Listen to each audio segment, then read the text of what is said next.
음, 일단 제 자의 반 타의 반이었던 것 같아요. 일단 그 석사 논문을 쓸 때 제 지도 교수님이 아니라 제 은사님이 또 다른 학교에 한 분 계셨는데요.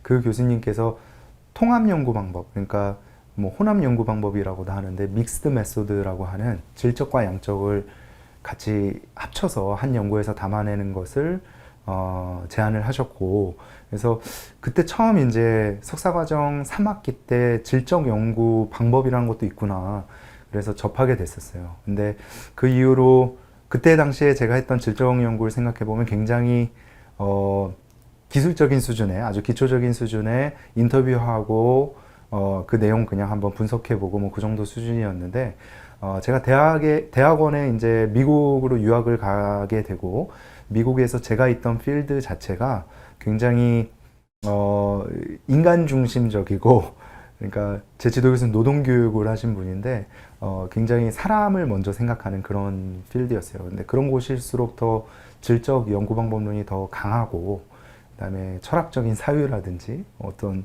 인식론적으로 그냥 단순히 기계적이고 과학적인 지식보다는 조금 더 인간이란 무엇이고 우리가 이렇게 살아도 되는가, 이런 거에 관심을 굉장히 많이 가졌던 필드라서 거기는 거의 95%그 필드에 있는 분들은 질적 연구를 하세요.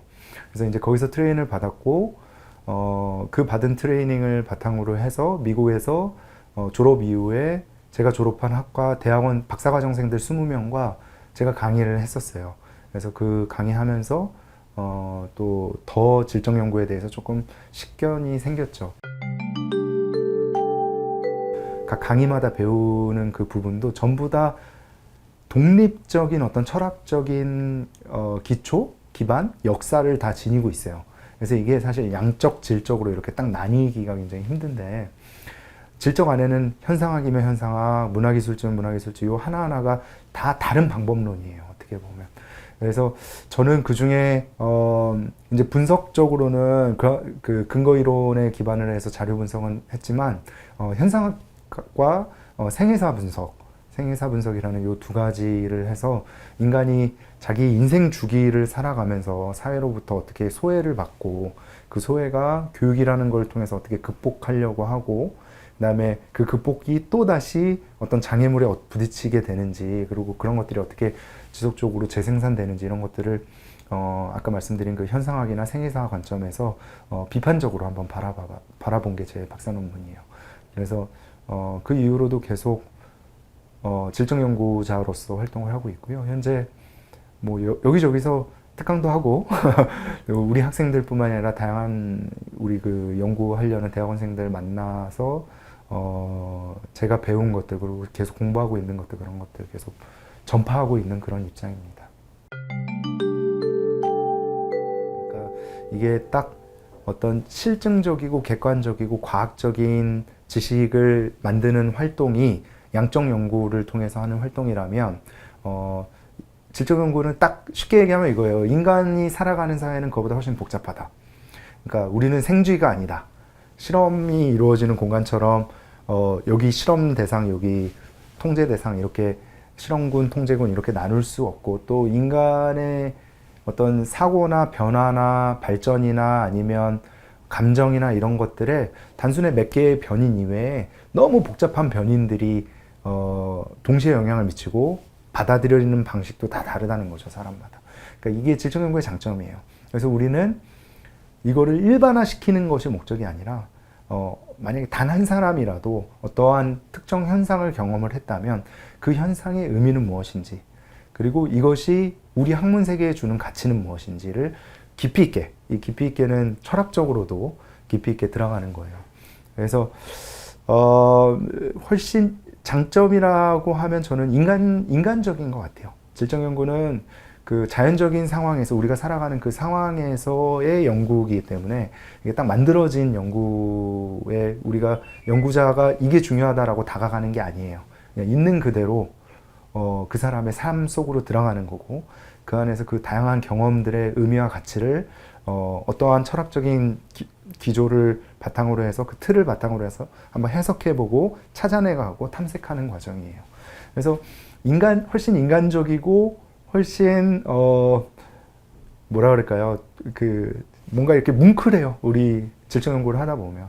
그리고 이렇게 울리고 우리 의미 가치 자체가. 근데 이제 양적 연구자 시각에서 보면 이런 거는 그게 무슨 연구야? 그건 예술의 영역이지. 이런데 질적 연구는 사실 예술성도 저는 갖춰야 된다라고 생각해요. 그러니까 이게 보편타당한 지식을 만드는 과정이 아니기 때문에 때로는 결국 독자들이 내가 이 의미를 발견하고 논의를 했을 때 그걸 읽으면서 울림을 받아야 되거든요. 아, 이 사람은 이랬구나. 이렇기 때문에 이런 경험이 의미를 갖는구나. 이런 맥락에서. 그래서 글쓰기가 사실 굉장히 중요해요. 그래서 글을 못 쓰면 그냥 아주 정보 수준의 나열밖에 못해요. 근데 이제 글을 쓰고 자신의 감정, 자신의 철학 이런 것들을 의미 발견하는 과정과 같이 담아낼 수 있어야 그래야 좋은 질적 연구자가 되고요. 그래서 유일한 도구는 연구자예요. 자료 수집부터. 그러니까 인터뷰할 때도 똑같은 예를 들면 커피에 대해서 물어보더라도 어떤 사람은 무슨 커피 좋아하세요만 물어보고 끝날 수 있다라면 다른 사람은 그 커피를 좋아하게 된 이유, 그 다음에 그 커피에 대해서 본인이 알게 된 그 과정 뭐 이런 것들을 풀어나갈 수 있거든요. 그래서 질적 연구자는 겸손해야 돼요. 그래서 이게 자기가 뭐 대학원 다닌다고 이렇게 거만을 떨고 가면 누가 자기 속내를 풀어내려고 하겠어요. 그렇기 때문에 굉장히 겸손하고 인간을 사랑하고 그런 마음을 가져야 되는 것. 그래서 이게 질적 연구의 장점이 아닐까. 그렇기 때문에 동시에 단점이 될 수 있는 거죠. 왜냐? 우리가 똑똑하면서 겸손하기 참 힘들거든요. 그러니까 열심히 공부도 해야 되고 열심히 철학적으로 성숙도 해야 되는데 동시에 그 현장에 가서는 아주 겸손하고 이 사람의 인생 자체를 판단을 하지 말고 그 사람 삶 속으로 들어가야 돼요. 그래서 질적 연구자는 그 기본적으로 인간이 돼야 돼요. 먼저 인간이 안 되고 질적 연구자가 된다는 말은 어떻게 보면 그냥 기술자가 되겠다. 그냥 따라 해보는 기술자가 되겠다 정도밖에 안 되는 걸로 저는 생각이 들어요. 그래서 어렵다 이 과정이 되는 게 수양의 과정이 어떻게 보면 네, 그렇게 설명할 수 있겠네요. 근데 질적 연구는 처음은 오히려 오픈 퀘스천으로 시작하기 때문에 우리는 단정을 짓지 않고 시작하잖아요. 처음 시작하긴 쉬운데 가면 갈수록 이제 고난의 길이에요. 그래서 제 1화가 제 미국 지도 교수가 저 굉장히 그러니까 사상적 아버지기도 하죠. 그러니까 저의 정말 저한테 스승이기도 하고 그분이 제가 박사 논문을 이제 2년 반은 넘게 썼거든요. 약간 논문 쓰는 기간만.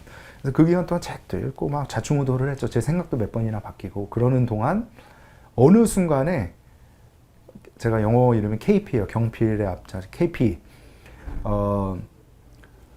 Do not read anymore. 그래서 더 이상 읽지 마. 이게 질적 연구는 쫙 진행하면서 책을 읽으면 읽을수록 계속 이게 맞나? 이럴 수도 있겠네. 이래서 확산이 돼요. 근데 그러다 보면 논문을 못 써요. 그러니까 결국 논문이란 거는 체계적인 이론적인 틀 안에서는 이제 어느 정도 한계를 인정하고 해석하고 의미를 발견하고 끝나야 되는데 여기서 예를 들면 마르크스에 대해서 막 심취해서 그거의 틀로 연구를 딱 하다가 갑자기 막스 베버의 책을 딱 읽잖아요. 그러면 막 대조되는 것들이 막 나오거든요. 거기에 뭐 아담 스미스 완전 대조되는 정치 경제 이론이거든요. 그러면 이 사람 책을 읽으면 그때 내가 너무 과하게 생각했네 이래갖고 연구 자체가 그러면 약간 방향이 달라지는 거죠. 그러니까 계속 그러다 보면 논문을 못 써요. 그러니까 do not read anymore 이란 말이 제 마음속에는 아직도 굉장히 많이 남아 있어요. 그래서 유념해야 될 건 아닌데 우리가 석사가 박사랑 다른 이유는 우리가 그 정도 어떤 한계 그리고 출발점이라는 거를 또 교수님들도 다 유념을 해요. 그러니까 너무 완벽해지려고 하지 않았으면 좋겠어요. 질적 연구를 하시는 분들은. 근데 말을 아무튼 잘 들어야 돼요. 이게 성인학습자다 보니까 자기 틀이 강하거든요. 근데 지도 교수님이 이거는 아닌 것 같아 이런 면에서 그러면 진짜 아닌가 그러고 다른 책도 좀 읽어보고 그래서 그 여러 가지 의미에 대한 다른 관점을 좀 잘 정리해내는 정도 그 정도 수준을 아마 교수님들이 기대하시지 않을까 그렇게 생각이 듭니다.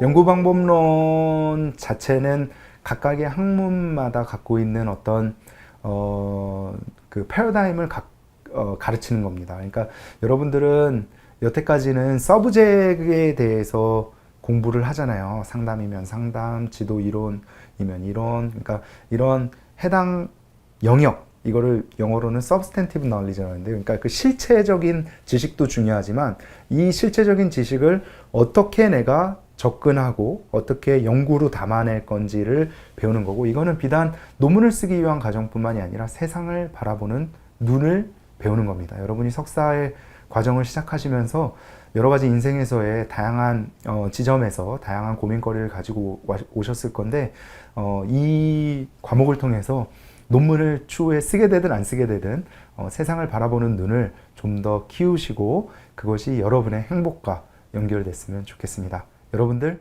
화이팅 하세요.